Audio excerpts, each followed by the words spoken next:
Bonjour à tous. Dans cette vidéo, nous allons voir comment construire un arbre de parenté à partir de notre classification, ce qui nous permettra aussi de savoir lire l'histoire évolutive d'une espèce. Pour comprendre le principe, on va prendre l'exemple d'une famille. On peut représenter les liens de parenté en construisant un arbre généalogique. On peut remarquer dans une famille que ceux qui se ressemblent le plus sont les plus proches parents. Exemple ici, les frères. Ils ont plus de caractères communs qu'avec leurs cousins. On sait que leurs caractères communs ont été transmis par les parents, les grands-parents, puisque ce sont des caractères héréditaires. Ici, donc, les grands-parents, par exemple, seront les ancêtres communs à toute la famille. Voici une autre représentation que l'on utilise en génétique pour montrer la transmission d'un caractère au sein d'une famille. C'est l'inverse ici, les grands-parents sont en haut et les enfants en bas. Cet arbre va représenter l'histoire de ce caractère dans cette famille. Un autre exemple ici où on a représenté l'histoire évolutive des différents lapins qui font partie de la même espèce.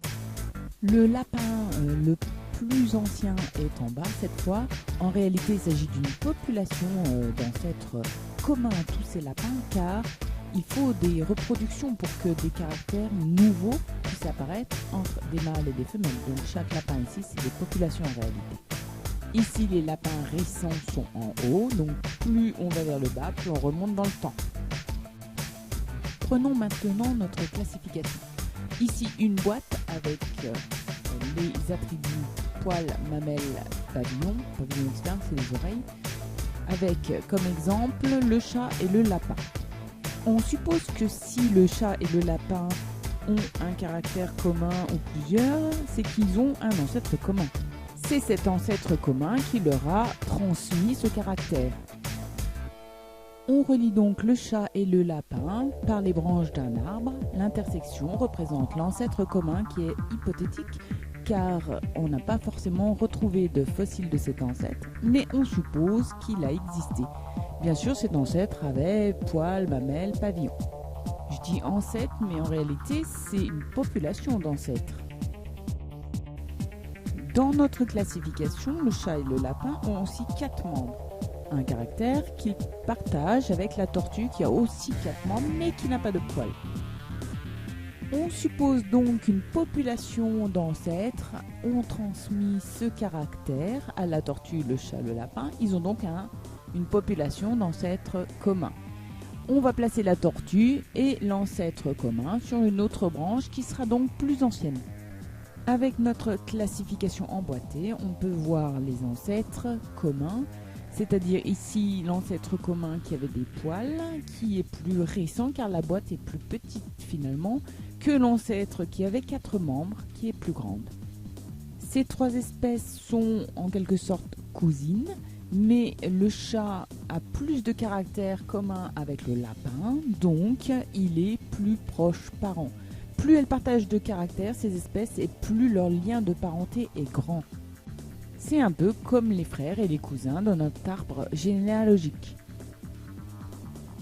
On représente les populations d'ancêtres communs par des carrés. Ils sont bien sûr situés donc à l'intersection des branches. On représente par des ronds des caractères nouveaux qui apparaissent au cours des temps. Ces caractères seraient apparus à la suite de mutations génétiques au niveau des cellules sexuelles.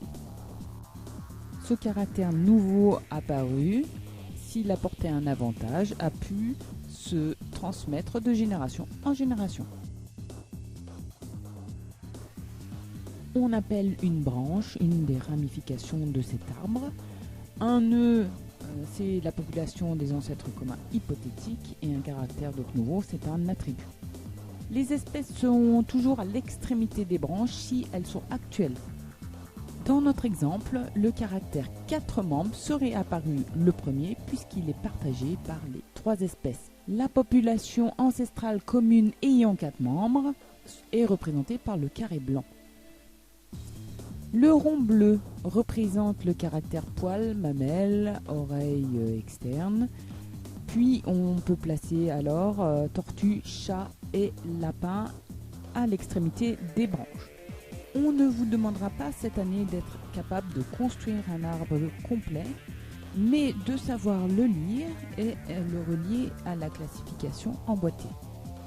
C'est-à-dire ici de pouvoir dire que l'ancêtre qui avait des poils à mamelles et pavillons et qui a transmis aux espèces chat et lapin est plus récent dans le temps que l'ancêtre qui a transmis les 4 membres.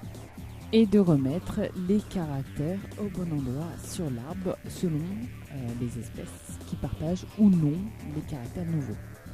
Et voilà, c'est fini pour aujourd'hui. À bientôt.